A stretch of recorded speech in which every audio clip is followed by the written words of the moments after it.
arrive ici sur... What's up? All good? Sur la plage ici, hop là, cette heure-ci la Golden Hour.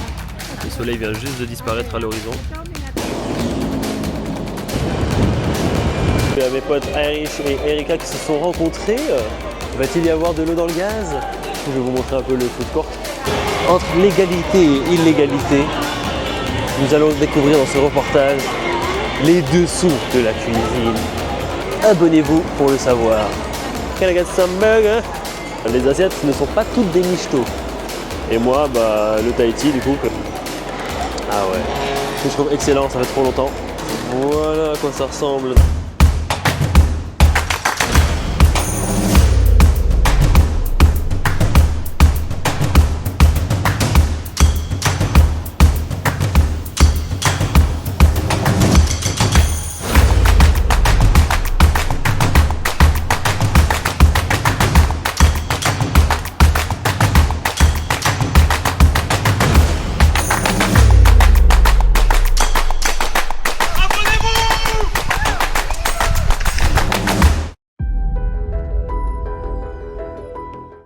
Yo les nomades, comment ça va? J'espère que vous allez bien. Bah écoutez, moi je sors de mon hôtel à peine. Il est 15h30 et l'idée c'est que je vais aller visiter le Mall of Asia à 30 minutes à peu près de mon hôtel. Apparemment il y a une baie là-bas ou une plage et la vue elle peut être stylée, donc l'idée ça va être un peu de kiffer tout ça. Et voilà quoi, donc j'attends le moto-taxi, j'ai réservé sur Move It. Il est censé me coûter du coup 70 pesos philippins, donc ça fait à peu près 1 euro, allez 1,10 € quoi. Du coup voilà, donc là je l'attends et bah il est là je crois hein, du coup. Donc voilà à quoi ça ressemble. Et ce qui est bien c'est que quand il te donne le casque, il te donne aussi voilà, une charlotte pour les cheveux, donc ça c'est super bien. Parce que j'avoue que des fois t'es pas serein comme tout le monde utilise le casque. Bah, pour éviter de choper des poux ou des conneries, bah ça c'est parfait quoi. Voilà donc c'est parti. Là on est sur la route. Voilà donc avec le poteau là. Donc, on est sur la route et on va aller vers le mall, donc ça va prendre à peu près 15 minutes. Là je vais vous montrer vite fait le GPS. Bon on va aller dessus. Donc là-bas ça dit 15 minutes, 16 minutes. Voilà. Donc là c'est le quartier que j'ai vu, que je vous ai montré hier. Avec les immeubles, etc. Donc voilà. Et là-bas, là, c'est la boîte que je vous avais montrée qui fermait jamais. Ce matin encore, en allant prendre le petit-déj, bah, il y avait des gens qui sortaient de soirée à 7h du mat, donc voilà, c'était tous les soirs, tous les jours comme ça, apparemment. Du coup, voilà. Donc voilà, quand t'es en moto-taxi, tu tiens une main comme ça. Tac. Et voilà quoi. Essayer de tenir comme tu peux, je prends toujours ça parce que c'est pas cher, c'est plus rapide, donc ça évite vraiment tous les bouchons, etc. Donc ça c'est pas mal. Et donc voilà, donc là encore une fois en 1,10 €, contrairement à je pense la voiture qui m'aurait coûté je sais pas moi 2,50 € peut-être. Là ça fait le double, souvent la demande, mais bon après il y a aussi plus d'attente, parce que forcément il met plus de temps à arriver aussi en voiture. Et bah aussi tu mets plus de temps à arriver. Je sais pas, pour moi c'est que des inconvénients la voiture. Si je suis pas chargé, je favorise toujours la moto quand même. Je trouve ça 1000 fois mieux. Et pendant mes précédents voyages, bah, comme j'avais juste un sac à dos, bah c'était bénef. Du coup je faisais tout en moto, tu vois, ou en scooter, que ce soit en Thaïlande, à Bali ou ici. Alors que maintenant comme je voyage un peu plus lourd, parce que l'idée c'est de s'installer quand même en Asie, bah là je peux pas, c'est plus pendant le trajet où j'ai les affaires à l'hôtel que je peux me permettre de voyager en moto. Voilà. Du coup, bon, je vais vous faire profiter un peu du trajet.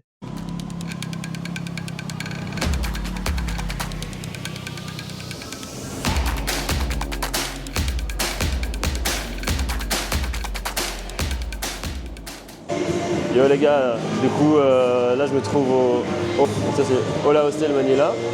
Et l'idée c'est que je suis venu revoir ma pote d'hier, Irish, pour lui dire au revoir. Et aussi tout simplement bah, voir un petit peu comment c'est et vous montrer un peu à quoi ça ressemble ici. Donc ce n'est pas une vidéo sponsorisée malheureusement, j'aurais bien aimé. Mais voilà, que ça vous montre à peu près à quoi ça ressemble, une auberge de jeunesse, Ouais, si vous en avez jamais vu, etc. Donc on arrive ici par cette porte, c'est au 5e étage. Donc ça c'est la partie commune en fait. Donc les auberges de jeunesse en général c'est des dortoirs. Donc c'est des dortoirs de 4, 6, 8 personnes, parfois plus, ça dépend de la taille des auberges. Parfois ça peut aller jusqu'à 20 personnes par chambre. Donc bon, c'est un peu abusé je trouve. Trop animé, donc pour dormir parfois c'est un peu galère, s'il y a du bruit, etc. Des personnes pas très respectueuses. Donc qui rentrent tard le soir, qui ouvrent les portes, qui allument la lumière, etc. Mais en général, ça reste quand même une bonne option pour pas payer cher si vous voulez rester longtemps ou voyager avec un budget serré. Donc ça c'est cool. Et l'idée c'est qu'en fait en général les chambres elles coûtent entre 5 et 10 dollars la nuit. Donc pareil en euros. Hein. Et du coup ça reste très abordable, donc ça fait plaisir. Après toutes les chambres ne se valent pas. Des fois, il y a des auberges de jeunesse qui sont vraiment au standing, etc. On peut avoir une piscine, carrément une boîte de nuit à l'intérieur, etc. Et d'autres, c'est juste plus relax, etc. Donc, juste avec une salle de sport, des cours de yoga. En fait, vraiment, il y a plein de standings différents, plus ou moins chers. Mais l'idée, c'est que vraiment, c'est accessible, normalement. Ça permet de rencontrer du monde. Donc là, c'est la partie commune. Tous les soirs, apparemment, il y a de la musique. Les gens, ils viennent jouer au beer pong, jeux de cartes, etc. Donc c'est l'endroit parfait pour rencontrer des gens si on voyage tout seul. Là, tout en bas, il y a un café aussi au rez-de-chaussée. Donc là, je vais aller me poser là-bas, boire un petit truc, manger un truc parce que j'ai super faim. Et après, j'irai voir le coucher de soleil normalement à Manila Bay, si j'arrive à temps. Et voilà, après j'irai faire un tour du coup au Mall of Asia, donc qui est un centre commercial. Et c'est reparti pour un tour. Du coup, là je vais à Manila Bay Walk pour voir le coucher de soleil, normalement c'est stylé, prendre un verre là-bas, manger un bout parce que j'ai trop la dalle. Et voilà, du coup je vais vous montrer le trajet. Allez, ciao ciao.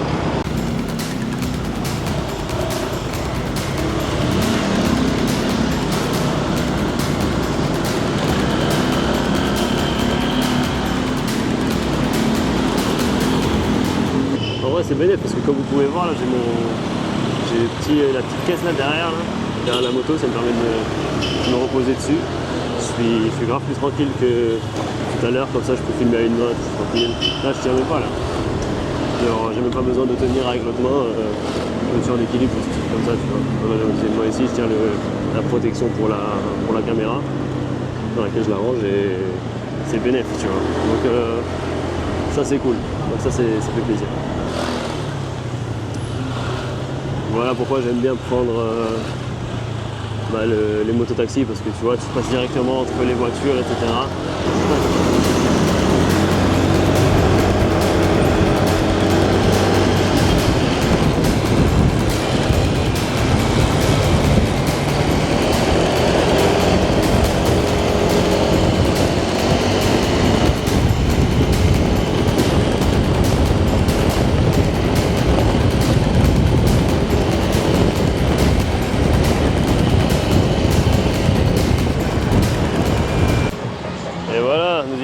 Irish qui finit de payer son taxi, le petit tuk-tuk qui attend les prochains clients et le Baywalk, Beachwalk, Baywalk, Beachwalk, peu importe. Voilà, on arrive ici sur la plage ici, hop, là, il a une petite tarte dans la gueule, ça fait toujours plaisir. C'est aussi ça Nomadland, c'est aussi des enfants qui se battent dans la rue quoi, voilà. Et là la petite plage, donc là je vais quand même l'attendre pour pas faire le bâtard. Mais voilà, on va kiffer un peu la plage ensemble. Et là voilà, hey. Et voilà les gars, regardez-moi ça. Mais là ça va, c'est pas si moche hein. La plage de sable blanc, sable fin, non je rigole, sable gravier. Et voilà quoi, la petite vue. Là un petit rocher, un gros rocher, sympa. Des trucs écrits dessus certainement des règles de conduite et voilà quoi. Par contre là je trouve que c'est beau quand même, je trouve que ça claque franchement en vrai. On a des petits cailloux encore plus gros et la mer, l'eau, bon voilà, petit shooting photo là-bas. Voilà, là-bas il y a le port et de l'autre côté où il y a la grande roue là-bas, je sais pas si vous la voyez, je vais essayer de zoomer. C'est toujours une galère de zoomer avec la Osmo Pocket 3. Il faut appuyer, après des fois ça fait bouger la nacelle, parfois ça fait bouger le zoom si t'appuies pas, c'est un peu chiant. Mais sinon à part ça, c'est quand même pratique, je vais pas me plaindre, je vais pas trop me plaindre. Je vais essayer de perdre mes réflexes de français là. Voilà. Et du coup, voilà, donc là vous voyez plein de montagnes comme ça au bout là, à l'horizon. Et les nuages. Franchement, je trouve que c'est quand même assez joli. Et voilà, petite coconut. Je me suis dit que je vais prendre une petite coconut en face de la plage, ça fait toujours plaisir. Et voilà, 60 pesos. 60 pesos, ça fait 1 euro. Voilà. Et là, c'est tous les commerces. Hey! Yo! What's up? All good? Et voilà, ils vendent plein de trucs ici. Et je vous montrerai OK par la suite. Voilà, du coup, là, juste à côté où j'ai acheté la noix de coco, il y a plein de petits trucs comme ça où tu peux acheter à manger. Still Alive Street Food. Hey! Bon, il est venu me casser les oreilles. J'espère que vous m'entendez quand même. Donc voilà, donc Still Alive Street Food, normalement si vous mangez, vous restez en vie quoi. Et voilà, donc il y a plein de petits trucs à manger. Ici, c'est pas cher, vous voyez, 25 pesos. Du riz avec du siomai, je sais pas ce que c'est. Là, ils vendent des cacahuètes rôties et du maïs. Enfin, c'est pas rôti, je crois que c'est à vapeur plutôt. Et là, ils vendent de l'eau, etc. Hello! Et là, de l'eau. Hello! Voici le coucher de soleil. Bon, ça va super vite. Heureusement que j'ai pu arriver à temps parce que le truc, c'est que t'as pas le droit de manger à l'intérieur ici. Du coup, comme j'avais super faim, je me suis dit que j'allais pouvoir prendre un truc à grignoter en face de la plage. Mais du coup, tu peux pas manger à l'intérieur, donc faut que tu finisses de manger avant de venir. T'as la même vue que tout à l'heure, mais en plus stylé.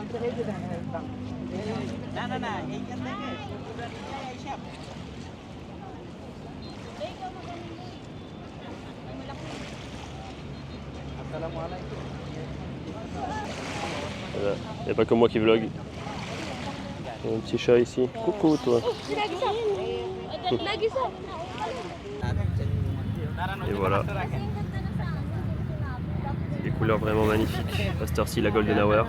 Le soleil vient juste de disparaître à l'horizon. C'est vraiment magnifique. Franchement, regardez-moi ça. Voilà, j'espère que vous appréciez. Yo les amis, alors là du coup ma pote elle m'a dit que cet endroit c'était un endroit super populaire à l'époque, super célèbre, parce qu'en fait ça a été monté par un gars qui était SDF en fait, il vivait dans la rue. C'est lui, il s'appelle Diwata, voilà, c'est ce gars là. Et apparemment il vivait dans la rue et il a eu un petit coup de chance entre guillemets qui lui a donné une opportunité avec beaucoup de travail aussi par la suite. Mais il a pu tout simplement monter ce sorte de night market où les gens peuvent manger, etc. Et apparemment, les gens ici, carrément, ils faisaient la queue quoi, pour venir manger. Donc ils font toutes sortes de plats. Voilà, il y a plein de gens qui sont en train de manger. Il y a un petit food truck ici. Là-bas, ils vendent des snacks. Donc voilà, je vais vous montrer un petit peu qu'est-ce qu'ils sont en train de vendre. C'est encore lui. On a le menu, 120 pesos, 130, 200. Donc voilà, c'est pas très très cher. On a pas mal de choix. Barbecue, de la viande, des pâtes, du riz. Et voilà, du poulet rôti, du poulet frit. Voilà, donc il y a plein de trucs.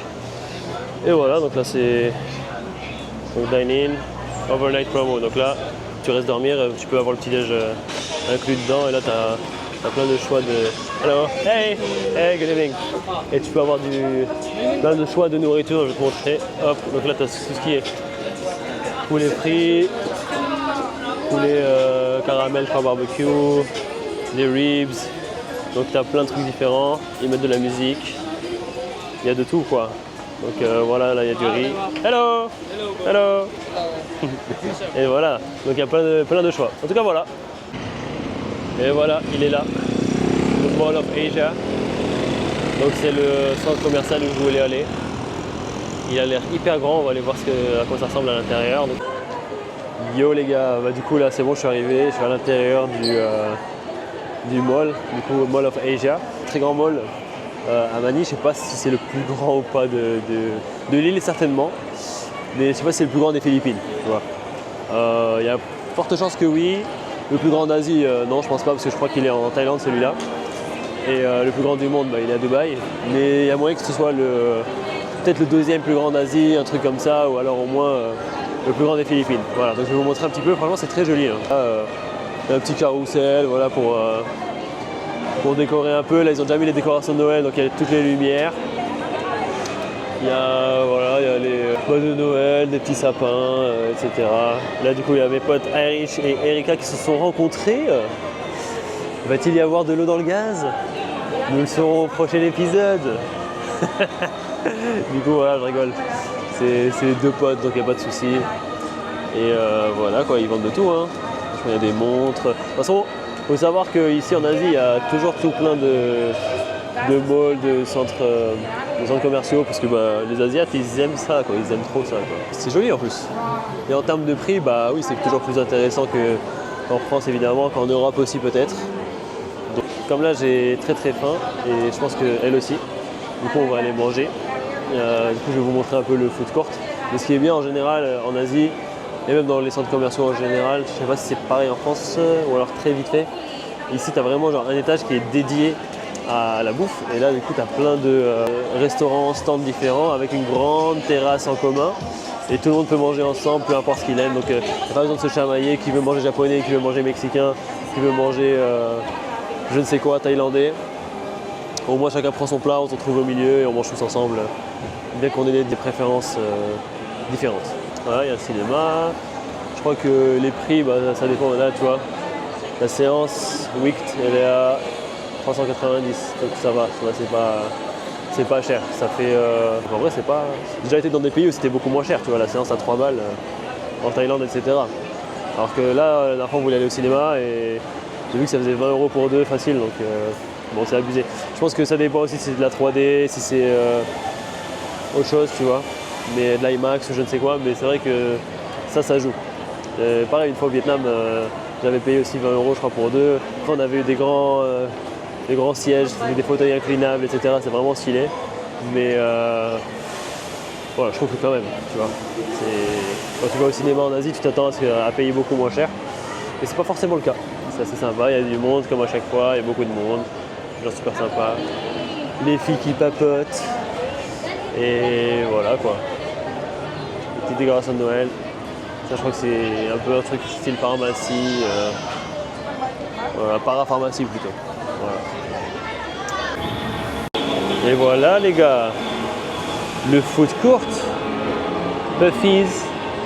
Happy Lemon. On est vraiment sur des plats de qualité, de grands choix. Non, je connais pas. Je connais aucun des deux. Mais ouais, franchement, c'est ici quoi. Le fief, la plaque tournante de la nourriture philippine.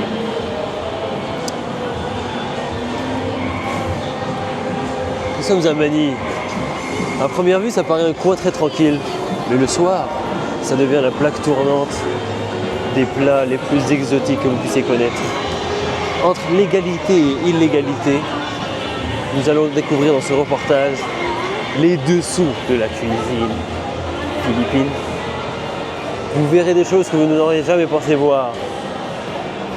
Chunky Boss. Alors, est-ce réellement un vendeur de poulet frit ou un commerce uniquement ouvert par le chef de la mafia pour blanchir son argent? Nous le saurons très prochainement. Abonnez-vous pour le savoir. Lâchez un like et un commentaire. Devenez membre premium. Et voilà quoi. Et là vous aurez toutes les infos. Vraiment toutes les infos sur Chunky Boss quoi. Là il y a des burgers. Can I get some burger? Et voilà quoi. Bon on m'appelle. On m'a dit fais demi-tour, t'es parti trop loin. T'es parti trop loin dans tous les sens du terme. En fait, c'était pas le food court.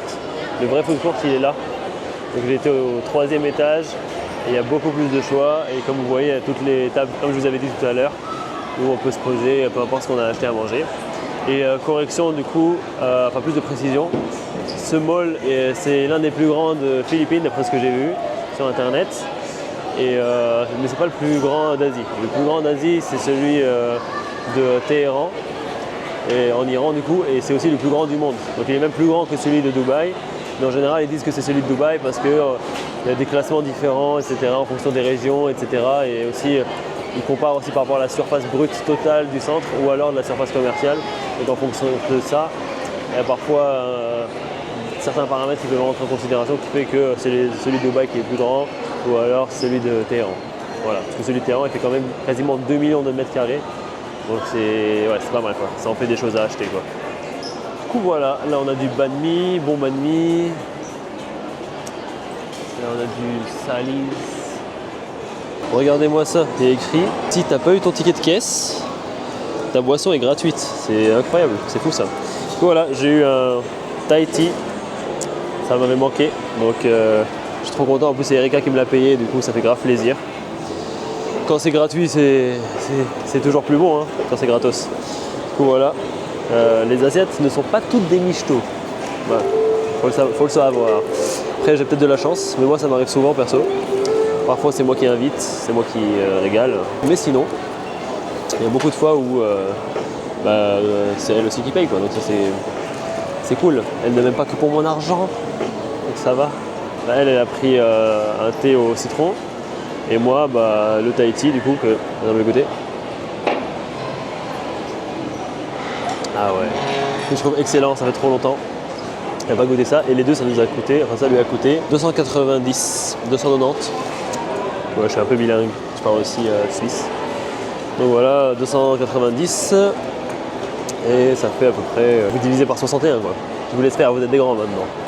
Du coup voilà, bon app. Là j'attends mon plat, on a pris des plats du coup coréens, un riz bulgogi, bœuf bulgogi pardon. Erika, Irish elle veut pas manger. Et moi j'ai pris un bibimbap au bœuf aussi, avec une petite boisson qui est offerte. Ça s'appelle Seoul Good. Seoul Good. Et voilà, en termes de prix, on est bien aussi. Hein. Donc ça d'ailleurs c'est trop bon là. Et voilà, en termes de prix, moi j'ai payé 490 pour les deux plats, donc ça fait 7 € et quelques. Donc voilà, c'est pas non plus. Même si j'invite, je suis pas ruiné quoi. Donc voilà. Bon app. Voilà à quoi ça ressemble. Donc ça c'est le plat d'Erika. Et ça, tadam, c'est le mien. Et voilà, du coup on a bien fini de manger, c'était bien bon. Et là on quitte le mall, on est en train d'essayer de retrouver où est-ce qu'on peut choper le taxi. Et voilà, donc je vous souhaite une bonne soirée et je vous dis à très bientôt. Ciao ciao les nomades.